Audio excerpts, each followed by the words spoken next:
নোয়াখালী বেগমগঞ্জ উপজেলা কৃষি অফিস চলতি বোরো মৌসুমে ১৬,০০০ কৃষকদের মাঝে বোরো ধান উপসি ও হাইব্রিড বীজ বিতরণ করেছে।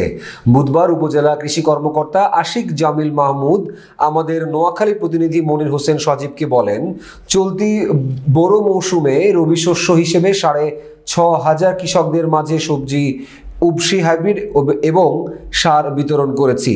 কৃষি প্রণোদনার মাধ্যমে লক্ষ্যমাত্রা অর্জিত হবে বলে তিনি আশাবাদ ব্যক্ত করেন। আসসালামু আলাইকুম। বেগমগঞ্জ উপজেলায় বর্তমান বোরো মৌসুমে আমরা ১৬,০০০ কৃষকের মধ্যে বোরো ধান উপসি এবং হাইব্রিড বিতরণ করেছি। এছাড়াও রবি শস্য হিসেবে আমরা ৬,৫০০ কৃষকের মাঝে আহ, আহ, সবজি হাইব্রিড এবং সবজি উপসি বীজ এবং সার বিতরণ করেছি। আহ, বর্তমানে আমাদের বোরো মৌসুমে ১৬,৭৭৫ হেক্টরে লক্ষ্যমাত্রা নিয়ে আমরা কাজ করছি।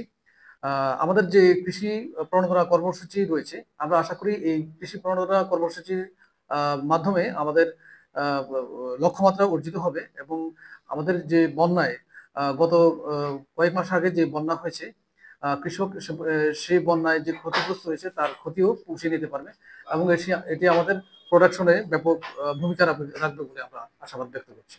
ধন্যবাদ।